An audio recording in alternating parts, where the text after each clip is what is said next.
All right, hello, welcome for the Experience Bar Happy Hour podcast.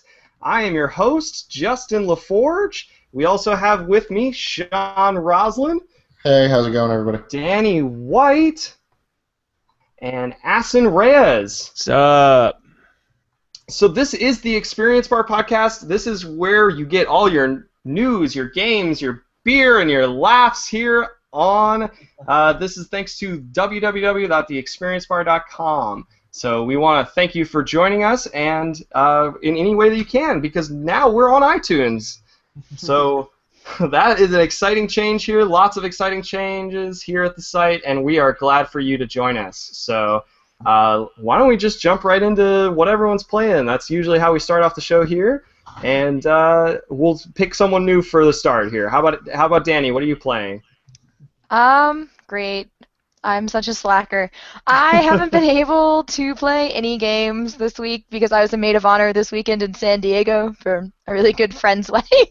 So I've been playing Fetch in real life. That is one of the. You have difficulty set to the max on that one, so. Yeah. That is a legendary difficulty. Well, we're glad you made it back for this. Hopefully, you're not too inebriated from the wedding. No. I had to drive back from San Diego. I'm fine. Okay, great. What about you, Aston? I know you have a particular topic you want to get out today. Yeah, well, I'll mention that later. But so I finished the DLC episodes in Alan Wake. So there's awesome. that. More or less, it left in the cliffhanger again. So I'm kind of annoyed by that. Yeah, it's just great. This is how Firefall people must feel like. Yeah, you and I were talking about it, Aston, and we felt like it's going to need a season 2, which really stinks because Remedy hasn't said anything about that, and they made what's it called? American Nightmare, which I played, and it's all right, but it doesn't answer all of the questions at all. So, yeah. Well, that's fantastic. But it's yeah, worth so playing. I finished that, and I also bought an Ouya for some odd reason. Yes, it is great that you viewers are joining us today because we have two very passionate rants that are going to happen in this this podcast. One on the Ouya from Aston here, and I'm sure Sean wants to talk about that 2DS. So I just got the Ouya today, so I can't really vouch for much, but I'm still playing with it right here. See, I got the controller. How's that controller? I've heard it's terrible. No, I actually like it. I don't know why people hate it. I really don't. I mean, I haven't played it myself. This is coming by the man who had a Zune before the Zune HD came out. The 80 gigabyte Zune was good. Okay, yeah, actually, I'm sorry, you're right. That Zune was pretty good. The first Zune was the one where they bought Toshiba's Gigabeat and then put a new skin on it. And put it in a nice brown case for everybody to buy. All right. Well, anyways. How about we grab what Sean's playing before we jump into Ouya talk? Sure. Well, we have to talk about you too, Justin. Yeah. Trying to get out of it. Yeah. So I've been playing. Let me see. I've been playing Pikmin 3. I'm about halfway through that. Still working on it. I finished Rayman Origins. Sat down and finished that, which that game's really hard. Especially if you want to do everything. It can get pretty brutal, but I wanted to finish it before Legends came out this Tuesday, which I don't know if I'll be picking it up on Tuesday, but it's definitely, I love Rayman, just all shapes and sizes. I actually honestly think Ubisoft and Yves, what's his name? I am blanking out right now on the Michel Ancel. Thank you. Oh, jeez. I think what he's doing with Rayman, it's better than anything Nintendo's done in the last 5 years with platformers. with probably the exception of Super Mario 3D Land, which was really excellent. But I meant specifically for 2D. Like the new Super Mario Brothers series was cool, but I think Rayman is a better game through and through, and it's just gorgeous and really fun, and it's great for co-op. And so I finished that. Let me think. What else? I played a little bit of Call of Duty Black Ops 2, which I hadn't touched since it came out. I think that's it for major stuff. Can't think of anything else. And I've been playing a bit of Persona 4 Golden on my Vita, which I'm trying to finish. So that was that. Yeah, you keep begging me to start that game. So. Oh, yeah, just Persona's one of my favorite game series ever, if not my favorite. But yeah, definitely worth playing. If you haven't played any of them, definitely worth getting into. And they're on everything, so you can get them on PS2, PS3, PSP, PS Vita, any Sony console within the last 12 years. If you've got one, you can play at least one of them. So. Yeah, I'm excited for this one. The PlayStation phone? What? The PlayStation. Probably not. The Xperia Play. Yeah, I actually have a friend who has one of those. But you can't play Persona on it. No, you can't, because it's a PSP game. It's just PlayStation Mobile.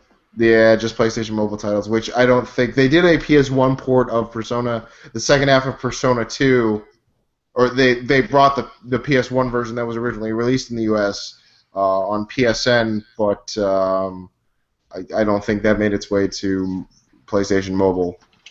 I mean, you can emulate it, though. I mean, the thing has emulated on it, so... All right.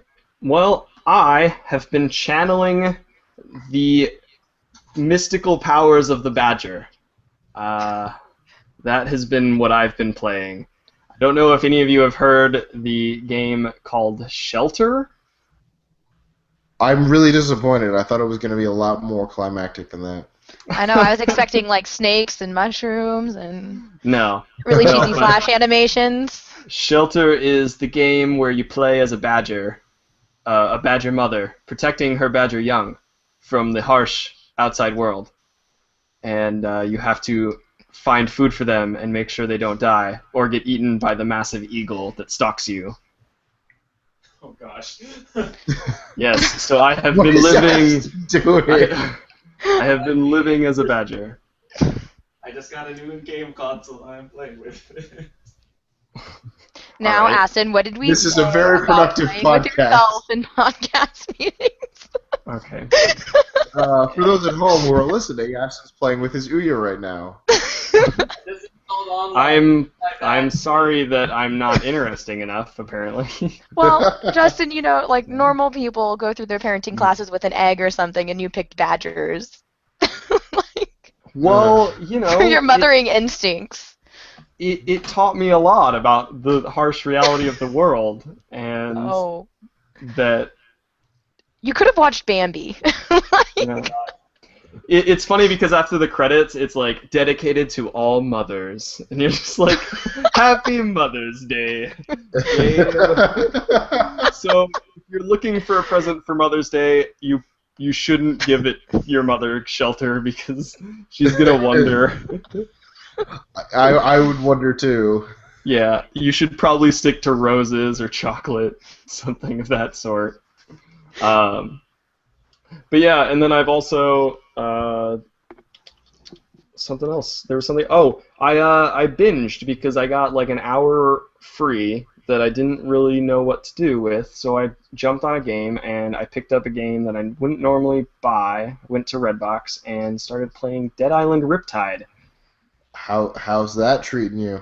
Because I really liked the first one. It was really great for co-op because me and a few buddies would play online, and I just felt like killing zombies, and so I loaded in that first tutorial, or that first level, and I was like, yep, this is the same, and I'm bored. And I played about 10 minutes of Dead Island. I got it on Steam, and my friends really wanted to play it, so I picked it up, and we logged into a game. I played like 15 minutes with it, and I'm like, Yeah, I'm good. Never playing this again. It's really janky. I could understand why people would want to play this, but yeah, it was pretty. It's not great. Hey, Ashton's back. Thanks for joining us. So, yeah, that's what I've been playing, and I guess before. Do you want to talk about the site redesign at all? Yeah, I mean, so those of you joining us, this is your first podcast. We want to say thanks for seeing us. If you saw us on iTunes or anything, this is for theexperiencebar.com, and this is a website that we just spent the last week really redesigning this whole thing. And we're still in beta. We still got some kinks to work out, so we're still working on making it. We've got some great ideas. But you should have a much better experience on the site. All the articles should be better. You'll notice that every day if you come back, you'll be gaining experience points, and you're going to want to hold on to those because we have big plans for those experience points. So the more you rank up now, the more you rank up now is in your better interest. So definitely check out the site each day and check out our articles. Plus, it looks way shinier than it used to. So. Way shinier. It's so pretty. If you're a Firefly fan, that expression means much more. But so we're really proud of it, and we're gonna have a couple more features and stuff rolling out. And if you like the site, like us on Facebook. You can find us at Facebook /theexperiencebar.com, or just search it. You'll find us easy. You can also find us on Twitter at @theexpbar. And actually, if you are watching this podcast and think of a question or want to reach out to us because this podcast is live every Sunday at 7 p.m., we will we'll respond to you here on the podcast. 7 p.m. Pacific time. And you might have said, like, whoa, wait a second, it's not Sunday.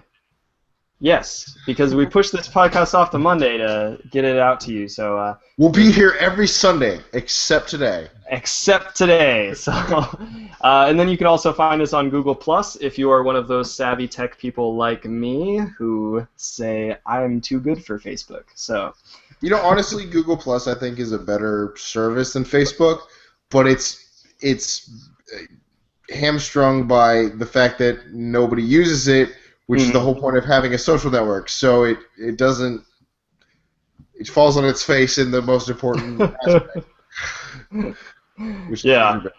That's okay. Facebook's going to go through a redesign, and there'll be a little surge of more Google Plus people before they alter back. I think Google Plus just needs some farm bill. The thing is, every time the redesign comes out, people are like, petition, I hate Timeline, or I hate this, or I hate that, and I'm like, I always sign up. I always jump into the beta because I'm like, I know they're going to change it anyway. Like, literally nothing we say is going to change their mind about this. So screw it. Might as well jump on board. All right. Well, let's get back to the games with the games that are on the menu for this week. That's games that are coming out the week of September 2nd. And yes, tomorrow will be Rayman Legends. Oh God, it's tomorrow, right? Yeah. Monday. It's going to be pretty exciting. That's a good one coming out. We also have launching Diablo 3, and that's going to be on I already Xbox have Diablo 3, Justin. What are you talking about? Well, that's what I was saying. It's going to be on Xbox 360 or PS3 for those of you who maybe didn't pick it up for PC or wanted to try it on a console. I'm actually pretty excited for that. I feel like they'll never be able to replicate the click click click click click click click click click click click click click click click that comes with playing Diablo. Like, there's nothing that is nearly as satisfying as that just hammering on your left mouse button for hours on end. But I don't know. I don't know. I think the game could feel really. I played the beta and the demo on the PC, and I really think it would feel pretty good on a console, but. Are they going to be having the console people play against the PC people? like in the same area? I don't believe. No, it's not going to be cross. Because otherwise, that's going to be so unfair. Yeah. Well, no, I can't see it being that big of a difference. If it was a shooter or something that was twitchy, but Diablo, I can't see PvP being a big deal. Console versus.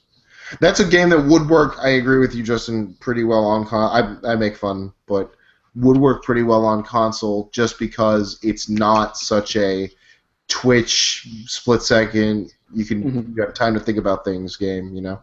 Well, the hardcore PvPers are going to disagree with you, but I'm sure that this is the internet, Justin. Somebody's going to disagree with me. And you can take it up with Sean Roslin at his Twitter handle up in the right-hand corner, which is sroslin, if you are so inclined. But the other game that's coming out tomorrow is Dead or Alive 5 Ultimate, probably the 4th or 5th version of the same game that's released. It's the 3rd version, Justin. Don't get all. Third. Okay. Yeah, they had Dead or Alive 5, then they had Dead or Alive 5 Plus, which was the Vita port, and now they have Ultimate, which just includes all the DLC. So. Oh, it's an I don't know. exciting game. I always liked Dead or Alive. I thought that. I was going to ask. I've never been a huge 3D fighter guy. I've always been more of a 2D fighter fan, but. I mean, I have Dead or Alive 4. I've played the Dead or Alive games, but they've never been boob physics. I don't. Yeah, I try not to. I try to pretend that doesn't exist in the game. I mean, I can see them being good fighting games. I just never got into them myself. Yeah. I just like the whole counter and throw system in that. I think it's a pretty smart mechanics and stuff. It's more technical. It makes the game more technical than how I feel like. I'm a big Marvel vs. Capcom guy, and when I play really professional like Capcom players, all it is like if you get hit once, you're gonna go into a combo, and if they mess up, is your only chance to get out of that combo. So. That's just how MVC is, but MVC you have the multiple characters for multiple life bars, so it's sort of. I mean, it mitigates that somewhat. They can't take out. They can't take out all 3 characters in one combo most of the time, so you have chances to get out of it. But yeah, I see what you're saying. It is that's always been my problem with MVC. Actually, is just like you get caught in somebody's combo and you're stuck. You know, there's no way. Which is why we should all play dive kick. We should have a little experience bar dive kick tournament. Have you played dive kick? I have not, but I want to so bad. I think I'm downloading it soon. I'll probably pick it up at some point. I don't know. I like the whole concept of the game. I just feel like at some point the joke slipped away from them, and it ended up being more about the joke than the actual game itself. But that's just me. I don't know. I think it's a pretty funny concept, and it actually results in a pretty accessible but deep fighting game. So for those who don't know, Dive Kick is a shooter released by Twin Galaxies. It's essentially the concept is the original pitch was there are 2 fighters, dive and kick, and they only have the game is controlled with 2 buttons. There's not even a joystick, just 2 buttons. One button is dive, which will make you jump, and the other one is kick, which will make you dive kick. And so the idea is to hit the other player. It's a one-hit kill wins fighting game. So by removing all of the combos and components and all the stuff like that, they've made it so that all you can focus on is the strategy, the metagame of the game. But you know, it's been through several iterations since then. They had it on Kickstarter. It got pulled off. Twin Galaxies funded it, so then they were publishing it, and it ended up being so now they have like 8, 10 fighters, something like that, and they're all kind of like wacky takes on fighting games, and it's all a bunch of jokes and stuff. Now they have supers where if you hit dive and kick at the same time, it'll do a super, but I feel like it's a joke.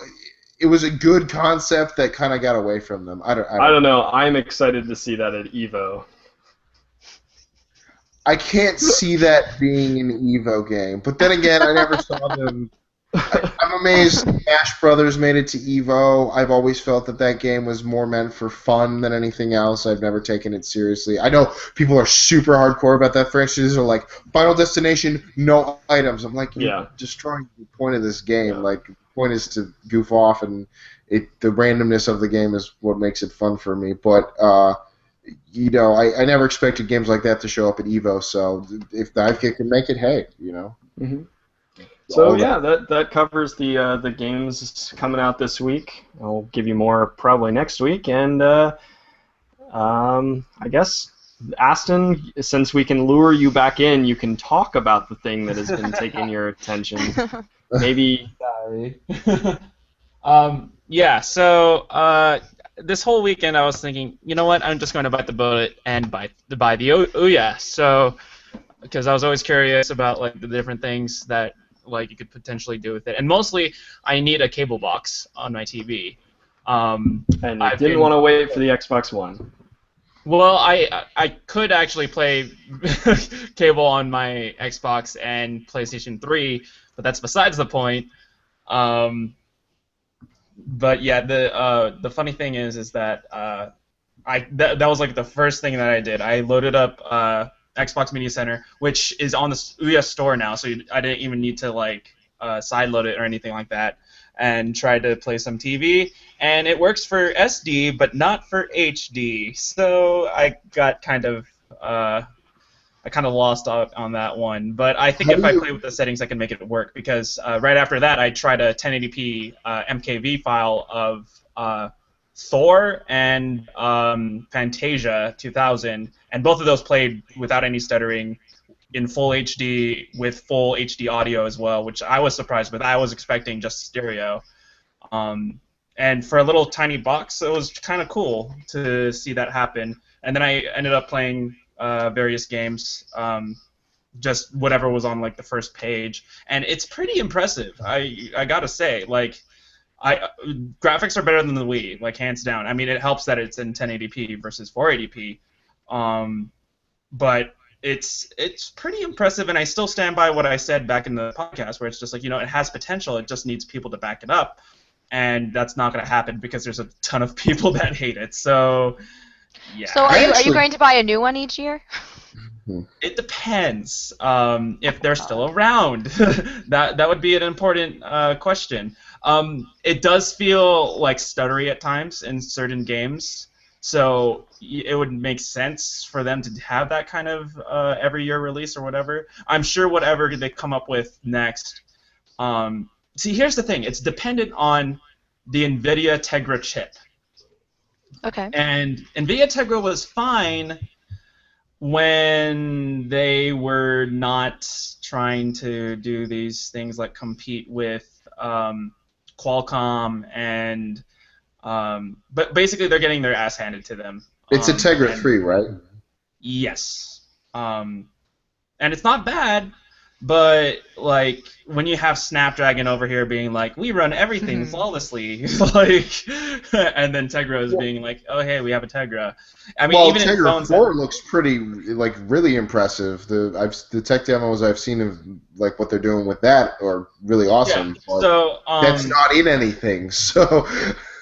Yeah, not anything yet, but if the next whatever the next Ouya is, like, they'll for sure have it. I mean, that's part of the reason why it's a yearly release every year, because of the fact that, you know, that's how fast the hardware is changing.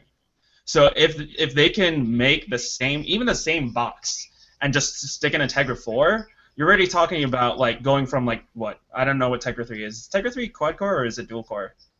I think it's dual core. But yeah, we're talking about like jumps, like major jumps. I mean, and Tegra 4 is octa-core. Actually, right? It might be quad core, but they have 2 disabled just because of yield issues. Yeah. I'm not sure. So I don't know. We need to look into it, but like that's how fast the demographics is going, and it's just reliant on developers to develop for it. And for the first couple games that are on there, it is pretty impressive. Like, I was pretty stunned when I saw the games that I was playing. I mean, it still feels like a phone game, but I think that has to deal with a lot of the fact that those games are on a phone. So if there were games that were dedicated for Ouya itself, we'd have a better experience. Or if there's something like, I don't know, like the recently announced Walking Dead coming to it, like that Yeah. might be a thing as well. So who knows? But you're not going to get any developers to develop only for the Ouya because you're already not getting any There's a developers whole category to of develop. exclusive only on Ouya page, and there's like probably 20 games on there already. So Well, yeah, but it's some of them are like TV exclusives, so it's like Cannibalt, and it's like you can own that on everything else, just no consoles. no, it says no, it doesn't say that. Like because there is Cannibal on there, but it's the Android version. Like it says specifically like, and I searched too. Like when I saw the list, I was like, yeah, these games are only like these aren't even like these are specific games. These aren't like slow in frickin' Ouya like. But if it was a truly profitable game, it wouldn't just be on the Ouya. Yeah, that was my point. Just putting that out there. That was my point before I jumped off. Is that you're not going to get anybody who spends a lot of money because you're already having a slow adoption rate even on like the Vita. If that hardware sales is slow, then Ouya's probably even lower, and it's hard to entice developers to go for it. So, I want to say. See, you know what I don't understand is why isn't this the go-to console for indie developers? Like, isn't that supposed to be the thing? Like, isn't that supposed to be like install base? I would say install base more than anything else. You're misinterpreting what an indie developer is because indie developers don't just make games because they like to do it. They make games because they want to make a living doing it as well. And you know, you're gonna see hobby projects, yeah, but like but what I'm trying to get at is the idea that like the Ouya when it started as a Kickstarter campaigned itself with the idea of being the game console for gamers for game developers. Yeah. Like, so shouldn't that be kind of the idea? Like, and especially since like development wise, you can develop this game and port it to Android and Ouya. So.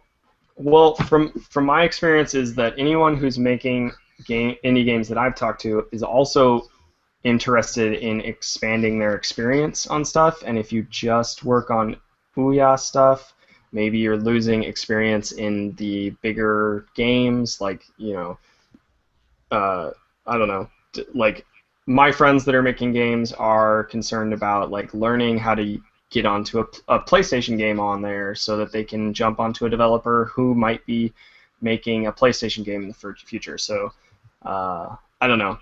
That's the other thing, too. Sony showed up after E3 and said, hey, all you indies, we've got money. Come talk to us. And people did. I mean, they had 12, 15 new things to show at Gamescom that were, like, they hadn't shown at E3. Like, there were new indie games that had signed with him. Like, that's crazy. And at E3, they had 12 people up on stage. So, just, they put out the call, and indie said, well, we want to make money, and they're willing to back us. And Sony probably won't make a lot of return on investment. I mean, it's not a big risk for them, but it's not a big reward. But it's an image thing. It's an image thing. It wins them good faith with customers and with indies and everybody, and it makes them look good, really. It's a PR move for Sony, and it's really smart. And honestly, Sony can take that type of not having that great of a profit margin on it. I mean, even if they get a fraction of it, they'll make that up, as you said, in image. Whereas Ouya, I mean, they need to have something in order to post in the green, But Sony can take a hit on something like that. It's not that big of a deal because they're going to make it up in somewhere else. Yeah, they'll have an Uncharted or something else that'll sell 800,000 copies. Well, Aston, do you have any final thoughts on the Ouya for this episode? I know you got to tweak around with it more. Don't mind me. But I just feel that it's really, how can I say this? Tech hipster? That's true, but also just like people need to give it a chance. Like the potential is there, but no one's gonna give it a chance, so it's just gonna die. That's just the sad reality. Just the cable streaming thing. I was. Well, the thing is, the whole cable thing. That's oh, not my controller. Well, that's XBMC, right? Yeah, it's XBMC, and that's also with the help of a little box that I have called the HD Home Run Prime, which that's like $200, but basically it's a TV tuner for your router. Oh. So any device that, huh? Is it like a sling box, something similar to that? Yeah, it's like a sling box, but like it has the capability of a what's it called? A cable card. So you stick in a cable card in, and then you get all your channels, and even like HBO if you wanted to. So that's the difference between like it and Slingbox. Interesting. And then you also don't need a server for it because it's connected directly to your router, like, and it handles it's UPnP. We'll talk about this later. Yeah. This is all going right over my head, and no, but some other people. The XBMC thing actually gets me interested because I have a TV in the bedroom that's not hooked up to anything, and that'd be great for it, you know. Mm-hmm. Yeah, it is really good with it. Not only that, it also has Plex, which Plex is a fork of XBMC, but Plex is a lot more supported than Okay, so the 2DS? Yeah. Just transitioning. Sorry, Ask. I was going to. There's a lot of acronyms. Plex isn't an acronym? Plex is not an acronym. I knew what he was talking about. I'm so happy for both of you. But speaking of very strange console choices, we're going to talk about the 2DS. This is, I'm sure, Sean, why don't you I have start? to apologize to our listeners from a couple weeks ago. I no longer have any idea what Nintendo's doing. Wait. So now's when you say Danny is right. No, I'm not saying you're right. Actually, this makes a whole lot of sense. I think it would make a whole lot more sense if they'd priced it sub $100. Like, that would be like a no questions, just everybody buys it. But I think. No question. I wouldn't. Okay. Well, let me. Well, no. But I think the market that they're going for makes a lot of sense. Let me stop here before you go further because. I was hoping that you might explain it to maybe people who haven't heard about the 2DS. 2DS is a new console that's handheld version being put out by Nintendo. That it has no clamshell design. It's entirely flat, kind of like a tablet. It's kind of big, and it does not play in 3D. So it's a 2DS, and that's for people who haven't heard about it, but I'm sure many of you have. It was kind of a big topic this week. So here's the thing. I mean, the weirdest thing, the one thing that, like, I can see everybody just going, oh, this is normal, if it was still the same clamshell design. It's the fact that it's not, that it's this weird wedge-shaped slab that has people talking about it. If it was just a regular clamshell like all the other DSs, this wouldn't be an issue.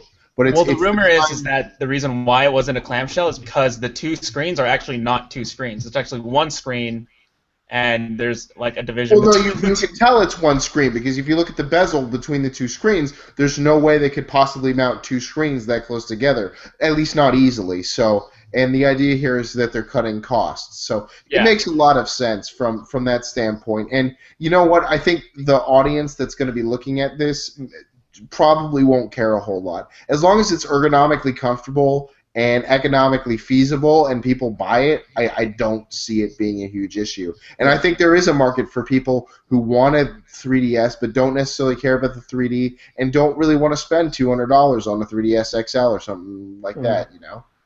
They want to play Pokemon, but they don't want to, spend $160, $190 for a 3DS, you know? And if the majority of your market isn't actually taking the portable device on the go, then it doesn't really make sense that it needs to go in your pocket. So that's why I feel like this bigger design that doesn't fit in your pocket works, because you can play it at home or you can throw it in a backpack. Well, yeah, but Justin, here's the thing. Like, I have not carried a handheld in my pocket since the Game Boy Pocket. Like, Oh no, I take that back. My PSP Go I used to carry around in my pocket because it was small enough. But I mean, they really, come I with a mean, carrying case. Did you see that in the video? well, yeah, I know, and it makes sense. But like, I have my 3DS, I have a carrying case for it, and I keep it in my bag. Same thing with my Vita. Like, the handhelds are just, I mean, they're unwieldy, especially if you're a grown-ass adult. It just doesn't. Yeah. You're not going to be carrying it around in your pocket. Maybe when you're a kid, but when you're a kid, you don't care as much. So it's. Again, I don't think it's going to be a barrier to entry for people. I still think the 3DS and the DS did fit in your pocket really well, and when I did have them, that's what I would do. Again, Justin, they totally do. I never do that. So and I know plenty of people who don't. I mean, most people I know who have a 3DS, they carry it around as a separate accessory. It's like something they take with them. They throw it in their bag, or but they don't carry it in their pocket. So yeah, I don't think anyone's going to be like, for the people that are going to seek out the 2DS, they're not going to be at the store and be like, I can't fit this in my pocket, so I'm not going to buy it. Like, they're going to be thinking, that's kind of what I. Thanks, Obama. Yeah, like at the end of the day, it's a compromised device. Like, just like the Game Boy Micro, just like the Wii Mini. Like, and I'm probably going to buy one because both of those things are like. Anytime Nintendo makes something like that, or company makes something like that, like I have a PSP Go, it's a great piece of hardware. It just didn't have software support. I like weird anomalic pieces of hardware like this, like the Game Boy Micro, that are just like, we wanted to try something different, so what if it didn't work? At least they tried it, I think this will be a little more popular, though. It's not coming out like the Game Boy Micro, like the Wii Mini at the end of the console's lifespan. There's plenty of more years left in the 3DS before they introduce an actual successor. I just think they can't afford to make the 3DS any cheaper than they do now and still turn a profit on it, so they'll make a cheaper 3DS that doesn't do 3D, and they can save some money on. I think it's. Oh, sorry, Sean. And I think we will see a price drop to under $100 after this holiday season. I think they're going to do the Nintendo thing of launch it at a price, then drop it after they get through the holidays when everybody who's going to buy it out anyway buys it, and then they'll drop the price, and then everybody else will buy it. So. Yeah, going like. As far as that goes, I'm not sure it's just about making something that's a lower cost. They're also trying to target a new demographic, if I'm not completely mistaken. They're aiming it at the, 8 and under, 7 and under demographic range? Yeah, which I found was really fascinating, actually, trying to go for that. Capture them young. I mean, give them the drugs young, they get addicted. Right? Get them addicted. More crack called Mario. Yeah, I mean, that makes sense. Their parents have expressed concern with the 3D effect being bad for your eyes, but but I don't. Again, I think. What I'm more concerned about is what does this mean for the 3DS? Because if you have a console that is going to assumably have people owning it, and you're making a game. Do you even try to invest in that 3D technology, knowing that some of them are, not going to have it? Well, I mean, just think about how many people have invested in the 3D effect to any real extent up to now. Virtually nobody. Now, I think the two games I have for 3DS that use that 3D effect well are Super Mario 3D Land and Kid Icarus, and both of those are first-party Nintendo games. So I don't think it's something that third parties were supporting to begin with, that they were throwing in there because it looked wonky and cool, but it's not. I don't think it's going to be a deal breaker for anybody. It wasn't something they were developing around to begin with. Yeah, I don't know. I think 3D technology is probably much more viable on either a console or an actual TV, not necessarily on a handheld. I mean, that was always kind of a bit bizarre to me. It almost seemed like they were just jumping on the 3D bandwagon when that was getting a lot of publicity at that point in time. Well, that was, yes, I'm sure that was part of what motivated the business decision, but I think 3D on the handheld is just easier because you don't need the glasses. You know, it doesn't have this extra barrier to entry. Like Justin wears glasses. If he wants to watch a 3D movie, he has to either put glasses on over his glasses or impair his vision to watch it on a regular TV screen or at the movie theater. So there is that extra barrier of entry that watching it on a smaller screen where you can position it yourself, it's in front of you, you don't have. But again, I don't think 3D in general has died down. You don't see as many 3D movies at the movies. You don't see TV manufacturers pushing 3D TVs. It's a trend that sort of died off, and the 3DS just quieted down about it because really the thing that makes people buy 3DSs nowadays is the games. They've got a fantastic slew of games that are worth playing, and that's what's selling systems. It's not the 3D effect. And I want to say that Nintendo was jumping on the bandwagon because I remember hearing rumors back before the Wii was announced that they were trying to make the Wii a 3D console, and that when Microsoft and Sony heard that they more or less did the same thing, so they jumped on the bandwagon once they heard that Nintendo was going to do it for the Wii, and of course, the Project Revolution, and of course now we realize that it never happened. But they invested that technology into the 3DS. It did. It was called the Virtual Boy. It didn't work.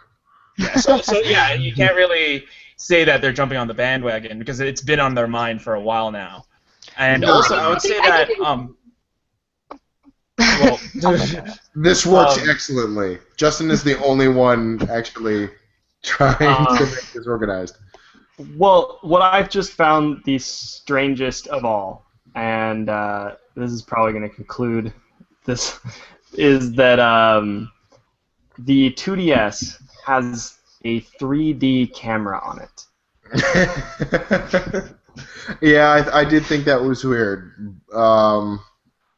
It's so that you can take a picture and be like, great, and then send it to your friends, and then they can have all the fun with it. No, I think that it's probably for the AR games, which it's easier for the system to judge them if they're in 3D space with the two cameras, rather than actual taking 3D photos. Or it's meant so that the poor kid who has a 2DS and on the block, compared to all of his friends who have a 3DS, can be jealous. Kind of reminds me when I got a Game Boy Pocket and then the Game Boy Color came out like 6 months later. Or everybody got that instead. Aww. It was stupid. The Game Boy Pocket it was a great system. I loved it, but it was black and white. It took AAA batteries, which you could never find. It was just like, in comparison to the Color, you were like, why did I get this? But it was First world clear, problem, Sean. First world problems. It was clear, which was the coolest thing ever. Yeah. See, I got that one, yeah. I got the Color one right when it came out, just because 3 brothers means that you've got so many extra birthdays. Yeah. Is there anything else more you guys want to bag on or to complain with the 2DS? I think with the 2. Well, I mean, largely we're hopeful, right? Like, largely we think that it has a place in the market, but yeah, I just wanted to capture young people. Just not in our pockets. I think it's. I don't think it has a place on the market, and that's coming from the guy who bought an Ouya. Yeah, I think it's going to be successful. I don't. This is one thing I don't see. I don't think it'll. I think they'll definitely still sell more 3DSs than they ever do 2DSs.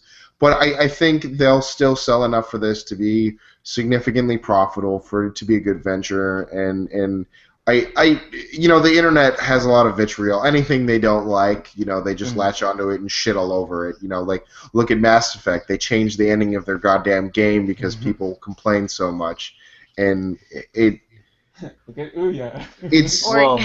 or EA being voted the worst. It's just something. The internet likes to be hyperbolic, and in 3 weeks, or 3 months, they're gonna forget about the 2DS. It's gonna be. It's like when the name Wii came out. But I have an interesting question. What does this mean for the Vita price drop? Because Vita was, nothing. hoping to drop the price so that it could get more people to jump ship to there. But those people that I think that the 3DS and the Vita are such different devices that they don't compete in the same grounds, to be honest. They don't. When I want to play 3DS, I want to play 3DS. When I want to play Vita, I want to play Vita. They're different experiences on different handhelds. You know, the Vita's more of a, like, I like that for plane rides and for longer sessions because it's more of a handheld full game console, whereas the 3DS is much more bite-sized and pick up and play and just get a quick round in before I have to go to, you know, do something or I'm on break at lunch or whatever. But for people buying the system, but you know, Justin, I agree with that, and I think they feel different enough markets. I think the Vita's barrier to entry was their high price. I don't think it was the fact that the 3DS is priced lower. I think it was the fact that the Vita was priced so high. You know, and it makes it's hard. I mean, the PSP didn't sell well at launch, and that was priced at $250 when it came out. So it wasn't. You know, it's hard to ask somebody when you're spending. You can buy an iPhone for $50 less. You know, granted on a contract, but nobody in America buys their. I mean, you can even go to a GameStop and get an iPod Touch. So, like exactly, like there's a million other options. So asking somebody to pay $250 for something that, I mean, it does other stuff, but ostensibly its function is to just play games on the go. It's hard to do. You know, I think that the initial price point, was fantastic at the time for the piece of hardware it is. It needed a price drop, and it got what it needed. I don't think the 2DS. Anybody who's going to buy the 2DS who was holding back from buying a 3DS isn't going to be in the market for a Vita in the first place. So I don't think this affects that at all. All right. Shut you up. Well, no, I mean, I was going to just say that a while ago is that I feel that that the person going into the store, right, who doesn't know much about either of these handhelds is easily going to buy the DS, not because they're going to immediately go, what handhelds can I get? You know, my kid wants a game, and or you know, I want a game. Well, Justin, that's where I 100% disagree with you, because if they're not tuned into this gaming, and if the kid's going to know because his friends will all have one or the other, so that's going to be the one he wants. It's probably going to be the 3DS. The person who's going in there to buy one of those consoles knows about them already, because the person who doesn't know is going to be playing games on their iPhone. They're not going to be buying a dedicated gaming handheld. It's just not only that, it's also an age thing. Like I can see a preteen being like, I don't want a 3DS because that's for kids. I want a Vita because I want to shoot people on Call of Duty. Like, whereas the 3DS I hope they is don't, because that game is pretty bad. Doesn't matter. They're not going to be able to tell the difference, but that's just the reality of the beast kind of thing. Yeah, I think about how many bad games we played when we were kids, man. I mean, look at the whole PlayStation camera era. Like, when I play games with bad cameras now, I'm just like, oh, that's a shitty bad camera. My girlfriend gets headaches. She's like, how can you play this? I'm like, I grew up playing games on PlayStation. You'd be like platforming, and it would jam into a corner and just like freak out, and you'd be like, okay, whatever, just jump to the next platform. Like, you grow up with a certain level of tolerance, and you know, when you're younger, you don't care as much. It's just true. You play. That's why you catch them with the 2DS with bad camera angles, and you upgrade them. Yeah, you play shitty games and you don't care because you don't know any better. I would be interested in the sales figures, if this ever existed, on people who previously owned a 2DS that upgrade to a 3DS eventually. After like a few years or so. This is kind of what I see. I kind of see someone getting a 2DS when they're 6 because their parents are concerned they're going to lose their eyesight for whatever reason. And then, you know, when they become like in middle school, they get a 3DS, and then they get a Vita when they're in high school. Like, it's just all over. I figured they'd probably keep the 2DS and then maybe when you graduate, son. When you graduate. Well, by that time, you know, they're gonna have AR or something. Something new will be out, you know. Yeah. The 2DS SP. or C for the for the cheap CE EX. Yes. Plus. All right, well, I think that does it for our 2D talks here because we have just covered just about everything regarding that. That wraps it up. I want to say again, because this is a brand new redesign, we're trying a few new things out. We're still testing some things. If you have some suggestions or you have some ideas, send them in to on Twitter at the EXP bar or any one of us. I'm at Justin LaForge. Sean is at S. Roslin. And then Aston is at Aston Reyes. And for those of you who didn't know, Danny has no Twitter. So I boycott that Twitter site. Mm-hmm. You know, you can also hit us up for completely unrelated reasons. Aston might be busy with his Ouya, so he may not actually answer Or if you have an Ouya, do you want to be friends? Can we play games together? Aston, are you lonely? Is that why you play with your Ouya by yourself? Just like how I'm by myself with the Zune. Yes. Besides Darren. No, I just Zoom downloaded was a Chi good Rocket, piece. but it doesn't work. Oh, did we? Oh my God, we didn't even talk about Steve Ballmer stepping down. I don't think it's going to be a big deal. Yeah, That guy. Yeah, I'm kind of confused on how that missed one of our podcasts because that happened a couple weeks ago, didn't it? No, it happened like between like at the very like right after our last episode. So like it's in that gray area where we forget about it. But for those of you who don't know, Steve Ballmer, CEO of Microsoft, he's actually he made a public gesture of he will be stepping down. In 12 months, though, so let's be real. Like, well, I'm sure they Wow. said, listen, we're going to replace you. We need to start looking for a successor. You've got 12 months. Here's your pension package. Thank you for playing. no, he stepped down. Like, he Are you sure? I strongly disagree with that. I think the anvil dropped from the board of directors. I think I agree. well, it's a combination, I would think. Oh, it's a No, combination. So you just retracted? Because if you read his letter, yeah, it makes sense. Oh, he's not going to come out and say, I got fired. Yeah, but then there's also the person from Bill Gates as well, and Bill Gates was the guy who always like had his back. So for Bill Gates to say like, yeah, it's they time grew to up step together. down.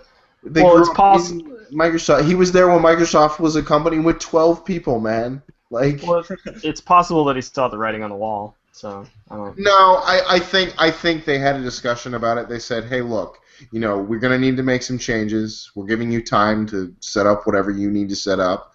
But I think it'll be good for Microsoft in the long run. I think they need some change. If anything, this Xbox One fiasco, and Xbox doesn't make them a lot of money. There's other divisions I could go on about, but this is a game podcast, so I'm going to stick to games.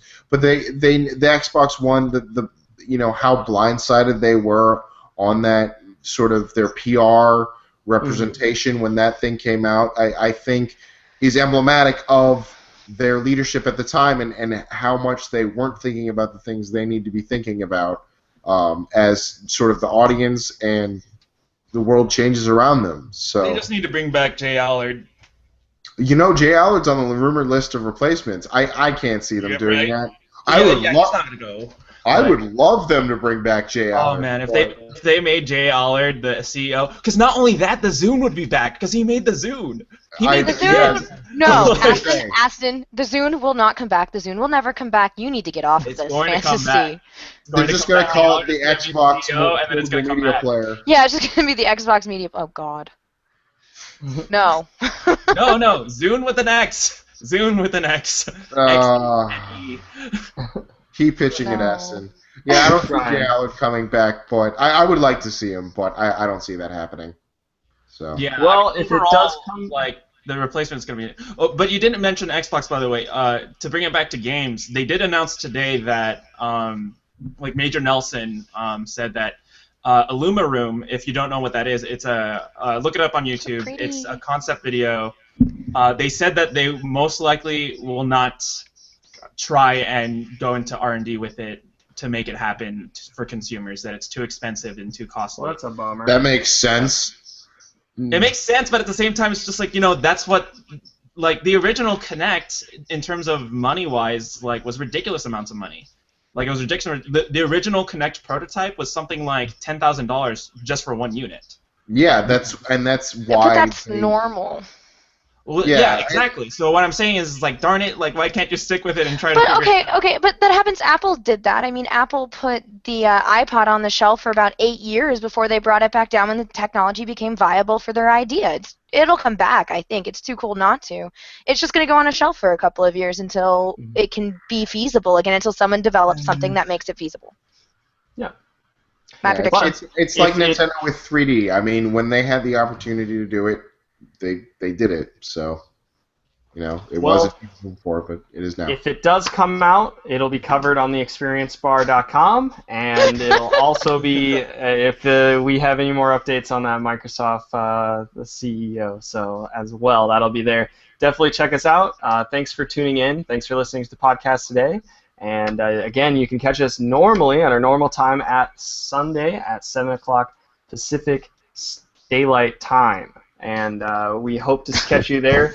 If you have any questions on how what you'd like to see in the podcast, any questions for our viewers, if you want to share your feelings with us. And Aston needs friends. Please friend him. Friends at least. Anyway. So you can catch us here every Sunday, and we hope to join you. Thanks for sticking around. Have a good one. Check out the redesigned site. It's going to be awesome. Bye, guys. Bye.